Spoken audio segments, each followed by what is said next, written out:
So, see if we can get through this.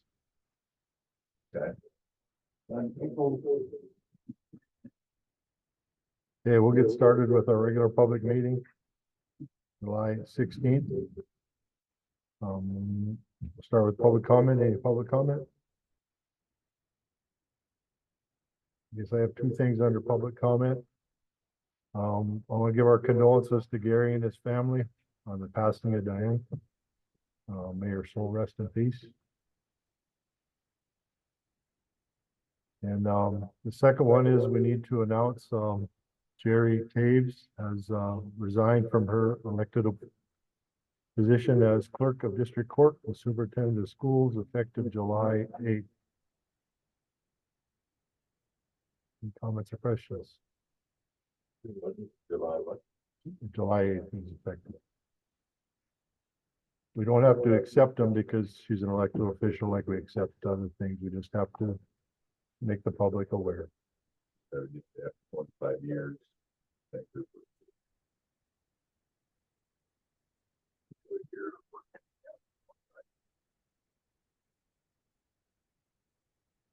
Any other comments, questions?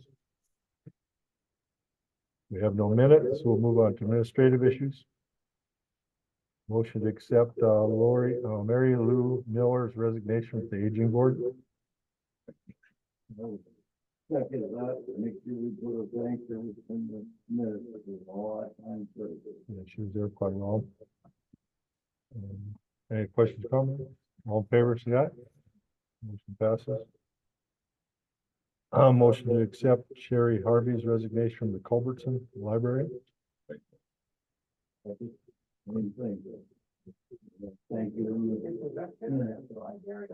No, she was just on the board.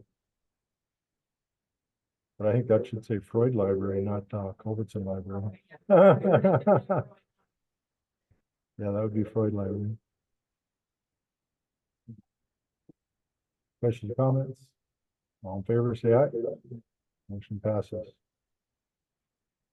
Okay, we got on the agenda. The next is action on an appointment of an interim clerk. No, we don't have to accept her resignation because she's an elected official. We just have to announce it, Oh, okay. which I did that in public comment.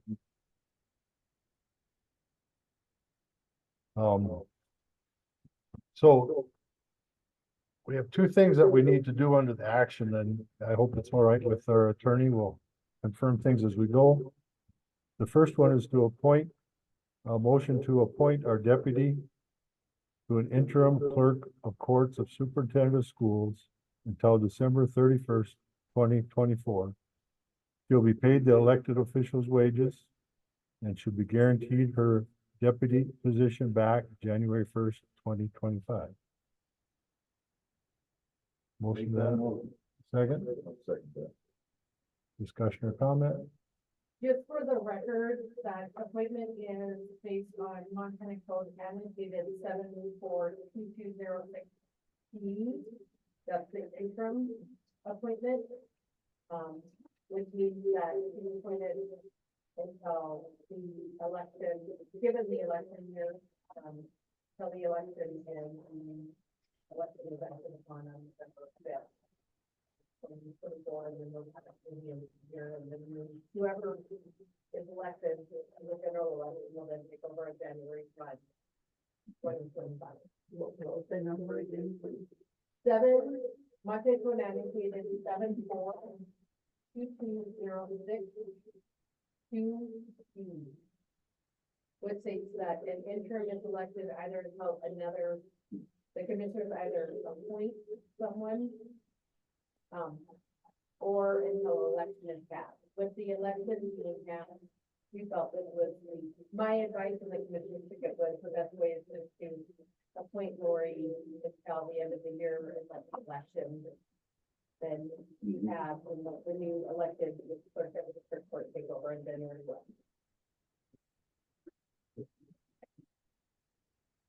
Any other questions or comments? Seeing none, all in favor, say aye.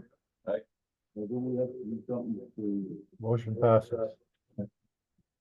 We also have a resolution 2024-73. that, states is resolution granting a leave of absence to the deputy chief of clerk Lori Evans, whereas there's a vacancy in the office of the clerk of district court effective July 8th, 2024. And according to Montana Code 742206 2B, provides that the commissioners may appoint an interim officer for the time period between the occurrence of the vacancy and the date on which the vacancy is filled pursuant to this section. Whereas Deputy Clerk Lori Evans was appointed pursuant to Montana Code 742206 2B on July 16th, 2024, which is today. And whereas the election will be held November 5th, 2024 to fill the position of Clerk of District Court, and the person elected shall assume that position of Clerk of District Courts on January 1st, 2025.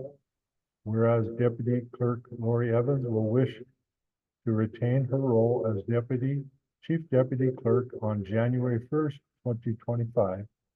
And whereas the commissioners want to leave the position of Deputy Clerk open, so Lori Evans can return to her position following her interim appointment.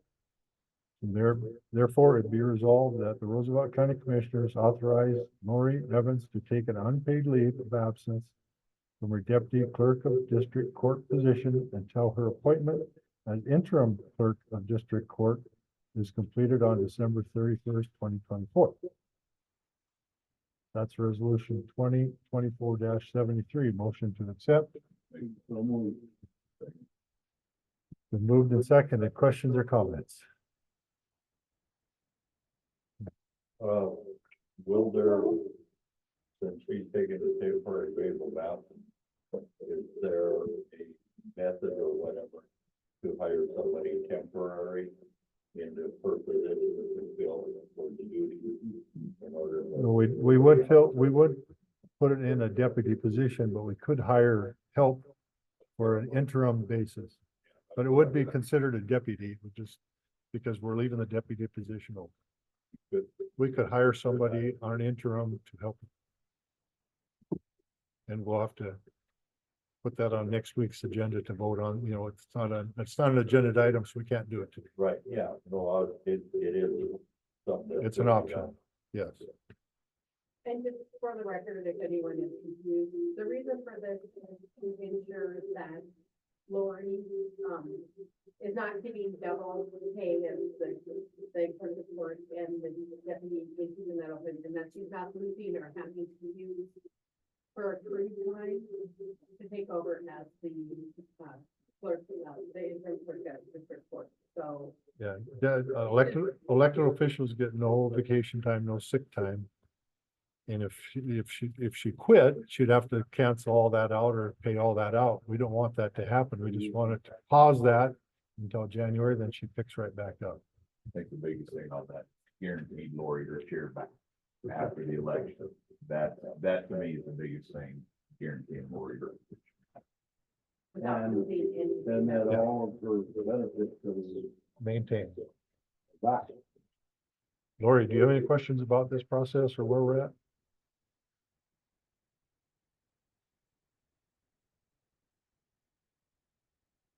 And then we would. Any other questions on the motion?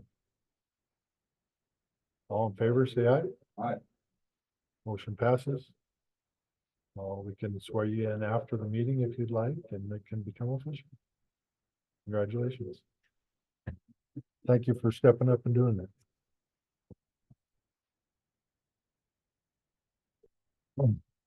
Claims, we have claims for $576,735.34. Motion to accept. Comments or questions? Yeah, Usually they're about 300,000. Yeah, I can't remember. can't remember, I didn't see it. For rodeo day or what? My paycheck, no. Comprehensive insurance for $416,218.91. Wow. So that's our annual compensation for Roosevelt County. That's a big check. That's right, that was some. $416,000, that's an annual payment. Isn't there always like the end of the year, this year, Yep. the fiscal year, the last? Yeah, this pays for a year. That pays for a year. We did Workers' comp. very well. Because if the ones that are thrifty, we let them keep this stuff. They're not like seven. No, I just meant the claims actually closing out and here and just finalizing things and. Yep. Just in my Yeah, experience you- from government. Yep, you get a one shot. that- claim those. Okay, any questions? All in favor, say aye. Aye. Motion passes.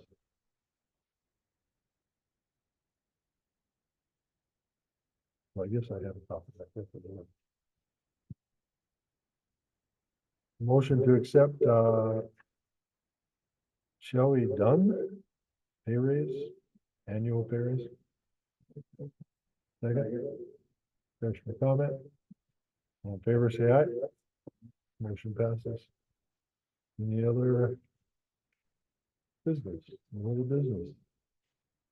Motion to close. Second. We're closed.